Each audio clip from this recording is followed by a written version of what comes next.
నమస్కారం city news కి స్వాగతం ముందుగా ముఖ్యాంశాలు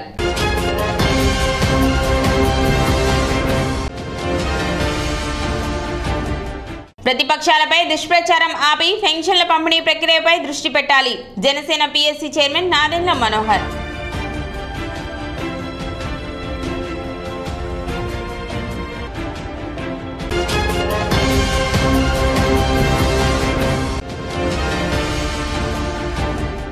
ఓటు హక్కుపై అవగాహన కల్పిస్తూ పురపాలక సంఘం ఆధ్వర్యంలో అవగాహన ర్యాలీలు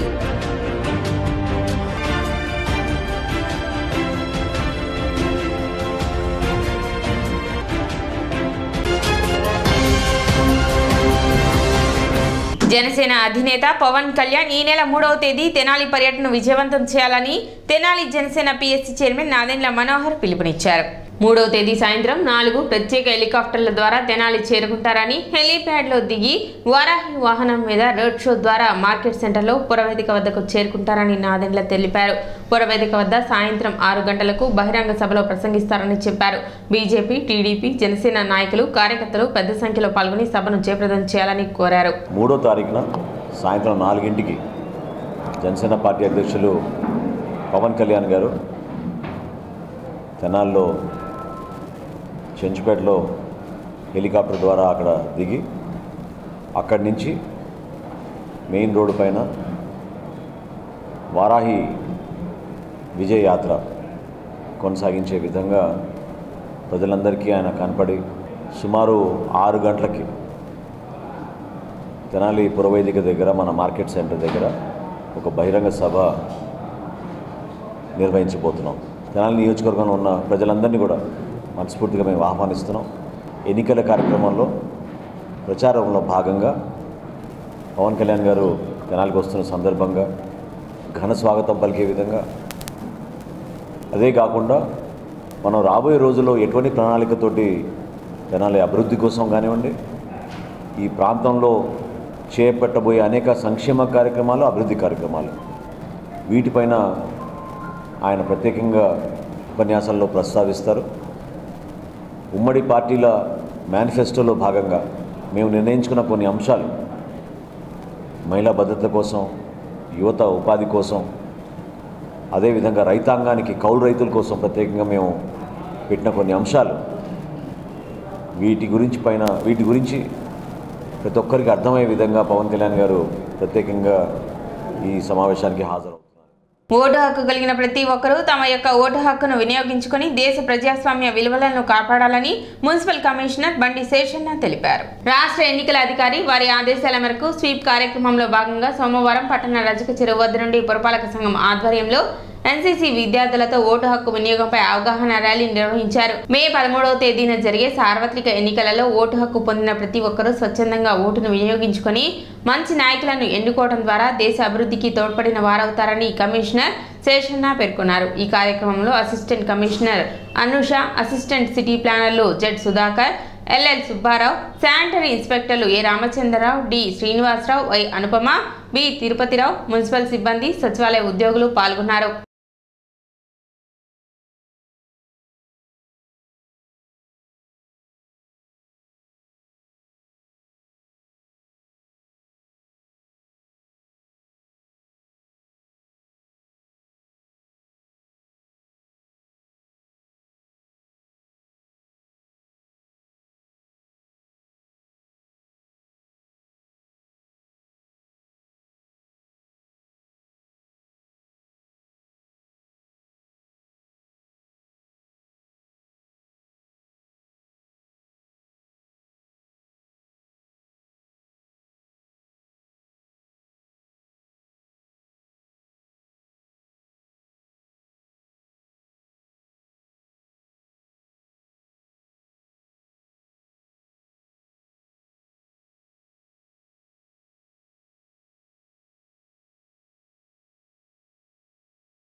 వివిధ వర్గాల వారిని వివిధ రకాల ప్రజలను వివిధ ప్రదేశాల్లో కలుసుకొని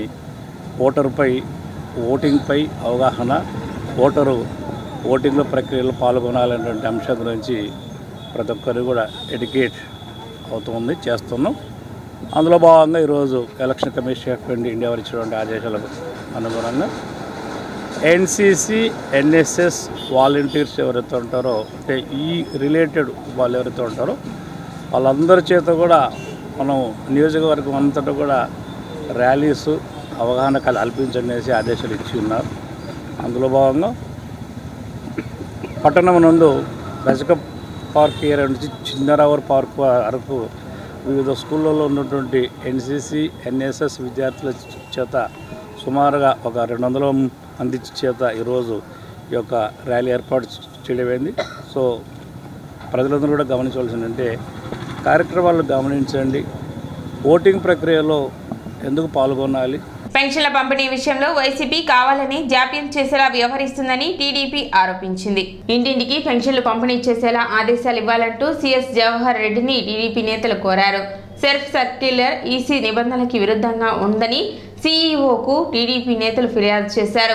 కలెక్టర్లతో మాట్లాడి నిర్ణయం చెబుతామని సీఎస్ చెప్పారు. మీడియాతో మాజీ మంత్రి నక్కా ఆనందబాబు మాట్లాడుతూ పింఛన్ల పంపిణీకి ప్రత్యామ్నాయ ఏర్పాట్లు చేయాలని, సచివాలయ సిబ్బంది ద్వారా 2 గంటల్లో పింఛను ఇవ్వచ్చన్నారు. ఈ ఎన్నికల్లో వృద్ధులు, వితంతువులు, వికలాంగులు తదితర సామాజిక పెన్షన్లు తీసుకునేటటువంటి పేదవాళ్ళ మీద రాజకీయ కుట్ర కోణంతో ఆలోచన చేసి పెన్షన్లు ఆపి లబ్ధి పొందాలని చూస్తూ ఉన్నాడు. వారికి పెన్షన్లు ఆపిన విధానం చంద్రబాబు నాయుడు గారికి, తెలుగుదేశం పార్టీకి ఆపాదించే ప్రయత్నం స్వయంగా ముఖ్యమంత్రి చేస్తా ఉన్నాడు. ఎన్నికల సభల్లో ఈ రోజు కూడా మాట్లాడుతూ ఉన్నాడు. పెన్షన్లు ఈ రోజు రాకపోవడానికి కారణం చంద్రబాబు నాయుడు గారని. గుర్తుందా అని నేను అడుగుతా ఉన్నా. ఈ రోజు బ్యాంకు హాలిడే, నీ సాక్షిలో 2 రోజుల క్రితంగా రాసావు 3వ తారీఖు నుంచి పెన్షన్లు ఇస్తామని చెప్పి. అసలు నీకే అధికారం ఉంది? ఎన్నికల కమిషన్ లేకపోతే ప్రభుత్వం తరఫున చీఫ్ సెక్రటరీ స్టేట్మెంట్లు ఇవ్వాలి. నువ్వు రాసేసావు ఆల్రెడీ. కానీ ఈ రోజున ఉన్నటువంటి వ్యవస్థ ఎన్నికల కమిషన్ వాలంటీర్స్ ద్వారా వద్దు, ప్రత్యామ్నాయ ఏర్పాట్లు చేయమని చెప్పి సీఎస్ కి ఆదేశాలు ఇచ్చింది. ప్రత్యామ్నాయ ఏర్పాట్లు ఏ విధంగా చేయాలో కూడా సీఎస్ గారితో మేము మాట్లాడాం. ఇలా సచివాలయ వ్యవస్థ ఉంది. 15,000 సచివాలయాలు ఈ రాష్ట్రంలో ఉన్నాయి. 1,60,000 మంది ఎంప్లాయీస్ ఉన్నారు. పెన్షనర్స్ 60 లక్షల మంది ఉన్నారు. ఒక్కో వ్యక్తి ఒక్కో సచివాలయంలో పనిచేసే ఎంప్లాయీస్ వివిధ కేటగిరీల కింద 11 మంది పనిచేస్తా ఉన్నారు. ఒక్కొక్కరికి మొత్తం కూడా బదిలీ చేస్తే పెన్షన్లు మొత్తం ఒక్కో ఎంప్లాయీకి 40 పెన్షన్లు వస్తాయి. 40 పెన్షన్లు అంటే 2-3 గంటల్లో పంపిణీ చేయొచ్చు. అటువంటిది వారం పట్టింది, 10 రోజులు పట్టింది అని చెప్పి ఈ ప్రభుత్వం ఆత్సారం చేసి ఏదో ఒక విధంగా అధికారుల మీద ఒత్తిడి చేసి పెన్షన్ సకాలంలో అందకుండా సామాజిక పెన్షన్దారులు ఇబ్బంది పెట్టాలని ప్రయత్నం చేస్తా ఉంది. దానిలో మీరు గుర్తులో చంద్రబాబు నాయుడు అనుభవంతో, పవన్ కళ్యాణ్ ఆలోచనలతో అధికారంలోకి వచ్చిన వెంటనే మంచి విధి విధానాలను చేపట్టి భవన నిర్మాణ కార్మికులకు అండగా ఉంటామని కూటమి అభ్యర్థి నాదెండ్ల మనోహర్ అన్నారు. తెనాలి డివిజన్ భవన నిర్మాణ కార్మిక సంఘం ఆత్మీయ సమావేశం పట్టణ నాజర్పేటలోని ఎన్వీఆర్ కళ్యాణ మండపంలో ఏర్పాటు చేశారు. ఈ సమావేశంలో టీడీపీ, జనసేన, బీజేపీ ఉమ్మడి అభ్యర్థి నాదెండ్ల మనోహర్ హాజరయ్యారు. అసోసియేషన్ ఆధ్వర్యంలో నాదెండ్ల మనోహర్ని ఘనంగా సత్కరించారు. వైసీపీ అధికారంలోకి వచ్చిన నాటి నుండి భవన నిర్మాణ కార్మికులు ఎదుర్కొంటున్న సమస్యలను సంఘ సభ్యులు నాదెండ్ల దృష్టికి తీసుకొచ్చారు. ముఖ్యంగా ఇసుక సమస్య వలన పనులు లేక అనేక ఇబ్బందులు పడుతున్నట్లు తెలిపారు. పనులు లేక పొట్టకూటి కోసం పక్క రాష్ట్రాలకు వలసలు వెళ్లే పరిస్థితి ఉందని నాదెండ్ల ఎదుట ఆవేదన వ్యక్తం చేశారు. ఈ సందర్భంగా నాదెండ్ల మనోహర్ మాట్లాడారు. వైసీపీ ప్రభుత్వ విధానాల వల్ల మొట్టమొదటిసారిగా కుదేలు అయింది రియల్ ఎస్టేట్ రంగమని తెలిపారు. కార్మికుల ఇన్సూరెన్స్ గత ప్రభుత్వంలో ఉండేది, కానీ ఈ ప్రభుత్వంలో అది అమలుకు నోచుకోలేదన్నారు. నిర్మాణ రంగాన్ని కసితోటి ఇబ్బంది పెట్టిన ప్రభుత్వం ఏదైనా ఉంది అంటే అది వైసీపీ ప్రభుత్వమేనని అన్నారు. లోకల్ పక్కా లోకల్ అంటూ ఇక్కడి ప్రజాప్రతినిధులు ఇష్టానుసారంగా దోపిడీలకు పాల్పడ్డారని నాదెండ్ల ఆరోపించారు. కార్మికులకు ఎంతో ఉపయోగపడే అన్నా క్యాంటీన్ నిలిపివేశారని చెప్పారు. ప్రతి చేతికి పని, ప్రతి పంటకు నీరు నినాదంతో ఉమ్మడి మేనిఫెస్టోతో కలిసి ముందుకు వెళతామన్నారు. విజయవాడ, గుంటూరు పట్టణాలకు దీటుగా తెనాలిని అభివృద్ధి చేస్తానని నాదెండ్ల తెలిపారు. రానున్న ఎన్నికల్లో తనకు మద్దతు అందించాలని కోరారు. ప్రభుత్వ విధానాల వలన ఒక రంగం కుదేలైందంటే అది రియల్ ఎస్టేట్ రంగం. ఈ రోజులో ఆంధ్రప్రదేశ్లో మీ అందరికీ ఒకసారి గుర్తు చేస్తున్నాను, ఈయన ముఖ్యమంత్రి అయిన తర్వాత మొట్టమొదటి కార్యక్రమం చేపట్టింది ఏంటంటే విధ్వంసం చేసి అక్కడ ప్రజావేదిక అనేది కూలగొట్టి ఆ రోజు నుంచి ఈ రోజు వరకు రాష్ట్రంలో నిర్మాణం మాత్రం ఇక్కడ జరగలేదు. ప్రతి కార్మికుల సోదరుడిని ఇబ్బంది పెట్టే విధంగా ఈ ప్రభుత్వం పనిచేసింది. 3 సార్లు ఇసుక విధానం మార్చారు. గతంలో మీకు కార్మికులకు రావాల్సిన ఇన్సూరెన్స్ పథకం, చంద్రన్న బీమా పథకం అని ఉండేది. చాలామంది కొంతవరకు ఆదుకోగలిగే వాళ్ళం. అది ప్రభుత్వంలో సెస్ కలెక్ట్ చేసిన డబ్బు సుమారు 1200 కోట్ల రూపాయలు ప్రభుత్వంలో మనం కలెక్ట్ చేస్తే కనీసం 100 కోట్ల రూపాయల్లో కార్మికుల సంక్షేమం కోసం ఈ ప్రభుత్వం వెచ్చించలేదు. ఏమనంటే నవరత్నాల్లో మేము ఇచ్చేస్తున్నాం అంటున్నారు. అసలు నవరత్నాలకి కార్మికులకు ఇవ్వాల్సిన ఈ సంక్షేమానికి ఏం సంబంధం చెప్పండి? అది మీ హక్కు. ఉమ్మడి రాష్ట్రంలోనే 2300 కోట్ల రూపాయలు ఉండేది. ఒక్క తెలంగాణలోనే 2600 కోట్లు వస్తుంటే మన దగ్గర అసలు ఎంత దారుణంగా పడిపోయామో చూడండి. అసలు మనం నిర్మాణ రంగాన్ని నిజంగా కసితోటి కక్షగట్టి మరి ఇబ్బంది పెట్టిన ప్రభుత్వం ఏముందంటే ఈ వైఎస్ఆర్సీపీ ప్రభుత్వం. 35,000 కోట్ల రూపాయలు వాళ్ళు ప్రజల డబ్బు తీసుకొని భూమి సేకరించి జగనన్న కాలనీ నిర్మాణం చేస్తున్నాం అన్నారు. అక్కడ కూడా మళ్ళీ వీళ్ళే కాంట్రాక్టులు, వీళ్ళే ఇసుక సప్లై, వీళ్ళ ఇష్టానుసారంగా జరగాలి. ఎందుకు ఈ రోజున మీకు గతంలో అంటే లాంగ్ మార్చ్ సందర్భంగా పవన్ కళ్యాణ్ గారు పిలిపించి కనీసం 3 నుంచి 5 రోజులు పాపం కుటుంబాలు నష్టాల్లో ఉన్నాయని చెప్పి ఆ రోజున ఆర్థిక పరిస్థితుల్లో ఆత్మహత్య చేసుకుంటుంటే జనసేన పార్టీ నుంచి మేము ఏ రోజు కూడా ఒక్కరోజు కూడా పదవులో లేవు. జనసేన పార్టీ నుంచి మేము ₹1,00,000 ఆ కుటుంబాలకి ఆత్మహత్య చేసుకున్న భవన నిర్మాణ కార్మికుల కోసం మేము ఆ రోజు అందించాం. రాబోయే రోజుల్లో ఒక విలువలతో కూడిన రాజకీయం చేయాలి. ఒక మంచి ప్రభుత్వాన్ని ఏర్పాటు చేసుకోవాలి. ఈ పొత్తు ద్వారా Telugu Desam party, Janasena party, Bharatiya Janata party మన సమాజంలో ప్రతి ఒక్కరిని ఆదుకోవాలని, మనకు మంచి భవిష్యత్తు ఉండాలని ఒక ప్రణాళిక సిద్ధం చేస్తున్నాం. 4 లేన రహదారి పెదరావుల నుంచి నందివెల్లి వరకు 68 కోట్ల రూపాయలు నేను తీసుకొస్తే ఆ రోజు నుంచి ఈ రోజు వరకు కూడా కనీసం ఆటో నగర్ వరకు మనం తీసుకోలేకపోయాం. ఆడు వరకు మనం తీసుకెళ్లే విధంగా, మంగళగిరితో మనం అనుసంధానం చేసే విధంగా ఆ 4 లేన రహదారి మనం పూర్తి చేసుకుందాం. మనకి మున్సిపల్ మార్కెట్ దగ్గర 3 కోట్ల రూపాయలతోటి ఆ రోజు చేపల మార్కెట్ నిర్మాణం కోసం కేంద్ర ప్రభుత్వం నుంచి డబ్బులు తీసుకొస్తే ఆ బిల్డింగ్ నిర్మాణం కూడా ఆపేశారు. ఎంతోమంది అపార్ట్మెంట్లు కట్టుకుందాన్ని ముందుకు వస్తుంటే వీళ్ళే లెక్కలు చెప్పి నువ్వు ఇంత సంపాదిస్తున్నావు కాబట్టి అపార్ట్మెంట్కి ఇంత నువ్వు ఇవ్వాలని చెప్పి వసూలు చేస్తుంటే ఇక్కడ నుంచి ఎవరైతే ఇక్కడ పెట్టుబడులు పెట్టాలని వస్తున్నారో వాళ్ళందరూ పారిపోతున్నారు. 20 లక్షల మంది ఈ రోజున కేరళకి, తమిళనాడుకి, ఒరిస్సాకి, ఇతర రాష్ట్రాలకి వెళ్ళి అక్కడ నిర్మాణం జరుగుతుంటే అక్కడ పనిచేస్తున్నారు, కానీ మన దగ్గర లేకపోయింది. ఇది చాలా బాధాకరమైన విషయం. రాబోయే రోజుల్లో దయచేసి మీరందరూ కూడా ఒక మంచి ఆలోచనతో మీరు ముందుకు వేయండి. నిలబడతాం మీకోసం. విజయవాడ, గుంటూరుకి ధీటుగా తెనాలి అభివృద్ధి చేసే బాధ్యత మీ అందరం కూడా కలిసికట్టుగా తీసుకుంటామని ఈ సందర్భంగా తెలుపుకుంటున్నాను. సమావేశంలో మాజీ మహిళా కమిషన్ చైర్పర్సన్ నన్నపనేని రాజకుమారి, గుంటూరు జిల్లా జనసేన పార్టీ అధ్యక్షులు గాదే వెంకటేశ్వరరావు, నన్నపనేని సుధాకర్, కార్మిక సంఘాల అధ్యక్షులు పాల్గొన్నారు. అక్కడ నుంచి ప్రస్థానం ఉంది, ఎక్కడుందో సెంటరింగ్ దగ్గర నుంచి రాడ్ బెండింగ్ దగ్గర నుంచి కంప్లీట్ అయిన తర్వాత ఇప్పుడు పిఓపి కూడా వచ్చింది. పిఓపి దగ్గర నుంచి తర్వాత పెయింట్లు, ఎలక్ట్రిసిటీ వర్కర్స్, అట్లా దాదాపు అన్ని యూనియన్స్ ఉన్నాయి. అంటే అంత మేస్త్రులు ఉన్నారు అంతమంది. మరి ముఖ్యమంత్రి గారు మధ్యన చూస్తున్నాం 138 సార్లు అంటాడు, ఒకసారి 132 సార్లు అన్నాడు, సరే ఎన్నో కానీ మొత్తాన్ని 130 పైన నొక్కాడు. మరి పాపం ఆ నొక్కినట్లో వీళ్ళకేం లేదా, ఎక్కడ కనపడాల, అండ్ మీకేం లేదా నొక్కలేదు, మీకేం నొక్కలేదు, కానీ గొంతు నొక్కాడు.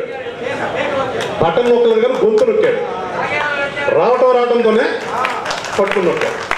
ప్రకృతి పరంగా వచ్చేటువంటి ఒక సహజ సంపద, అది ఎవరిది కాదు, ఉన్నటువంటి ఏ ప్రాంతానికి చెందితే ఆ ప్రాంత ప్రజలందరూ సొత్తు. అది ఏ ఒక్కడ సొత్తు కాదు. అది అదే ఫ్యాక్టరీలో పెట్టేది తయారు చేయండి. నీడ అంటే మన పైన నీడ ఉండాలి. నీడ ఉండాలంటే చిన్న గుడిసె కావచ్చు, ఒక షెడ్ కావచ్చు, లేకపోతే ఒక పెగుడిలు కావచ్చు, లేదా చిన్న డాబా కావచ్చు, పెద్ద భవంతి కావచ్చు, ఏదైనా కావచ్చు. అంటే మనకి కూడుని పెట్టేటువంటిది, నీడనిచ్చేటువంటిది, గూడునిచ్చేటువంటి వ్యక్తులు ఎవరయ్యా ఉన్నారు అంటే మన తాతలు ముత్తాతలు ఇచ్చిన ఆస్తులు కాదు. మీరు నిర్మాణం చేసి కడితే ఆ గూట్లో మనం ఉంటాం అనమాట. చిన్నది కావచ్చు, పెద్దది కావచ్చు. వాళ్ళు కట్టకపోతే మనం ఎక్కడ ఉంటాం? నాకు ఎంత డబ్బులు, నేను ఇల్లు కట్టుకోలేను కదా. పాపం వాళ్ళు చదువుకోకుండా లేకపోతే ఉద్యోగాలు చేసుకోకుండా ఏదైతే వృత్తిని నమ్మారో దానికోసం ప్రభుత్వాలు సహకరించకపోయినా గత ప్రభుత్వంలో ఇబ్బందులు పెట్టినా ఇసుక పనులు దొరకపోయినా వలసపోయారే తప్ప వారు ఎక్కడ కూడా తప్పుడు పని చేయలేదు. నిజాయితీగా బతికినటువంటి వాళ్ళు ఎవరైనా ఉన్నారు అంటే భవన కార్మికులు. కరోనా వచ్చి ఎంత అవసరపడ్డారో నేను కన్నీళ్ళతో నా కవితలు రాసిన పేపర్లో వచ్చింది ఆ రోజున చూస్తుంటారు మీరు. ఈ ఇసుక దొంగల్ని గెలిపించమని ఎవ్వరు కూడా అనరు. కాబట్టి దయచేసి మీరు అందరూ కూడా ఆశీర్వదించి మరొక్కసారి మనోహర్ గారిని గెలిపిస్తామని భవన కార్మికుల నిర్మాణానికి సంబంధించినటువంటి ఎవరైతే ఉన్నారో కష్టాలు పడ్డామో ఆ కష్టాలను అధిగమించే దానికోసం చంద్రబాబు గారి నాయకత్వంలో మనోహర్ గారు గెలుస్తారు, మంచి పొజిషన్లో ఉంటారు. అది అందరికీ తెలిసిన విషయం. అసలు భవన నిర్మాణ కార్మికుడికి ఆయనకే లేనప్పుడు మనం ఎంత అభ్యుతి మామూలుగా లేనప్పుడు అసలు మనం ఎంత బాధపడ్డామో. అసలు నాందిలోనే 4.5 సంవత్సరం ముందు చూసుకుంటే ఇసుక రేటు, ఆ ఒక ఇసుక రేటు అనుకున్న ఆ ఇసుకేదో వాళ్ళకేదో రత్నాలు లాగా ఉండి మనకు మాత్రం అది వజ్రాలు కాదు, మనం ఒక తినే రైస్ లాగా ఉంది. అంత కష్టంలో మనం ఉన్నాం. ఆ తాపీ మేస్త్రికి అనేవాడికి లేకపోతే నేనున్నానా? పెయింటర్ లేదు, కార్పెంటర్ లేడు, రాడ్ బెండింగ్ లేడు, సో కట్టే లేడు, పోతే సెంటరింగ్ లేదు, అసలు మట్టితో ఉన్నాడా? కనీసం ఆ సిమెంట్ కొనుక్కొని రిక్షా బండి మీద రాకుండా రిక్షా బండి వాడికి లేదు. మనమందరూ కనుక మనకే మేస్త్రికి పనికి లేకపోతే మనం ఎంతమందికి పని లేదంటే మనల్ని ఆదరించి పిలిచిన పదవులు ఉన్న వాళ్ళు కూడా మనల్ని పిలిచి ఆదరించలేకపోయారు. మన నాయకులైన నాదెండ్ల మనోహర్ గారు కార్మికుల కోసం ఆయన చేస్తున్న కృషి మనకి అంతా ఇదిగా ఉంది. మనకి ఇసుక అన్ని నిత్యావసర వస్తువులు అన్ని ధరలు పెరిగినా ఎవరు పట్టించుకోవట్లేదు. మన ధరలు పెరిగినా కూడా ఎవరు పట్టించుకోవట్లేదు. ఇప్పుడు చిన్న విరామం.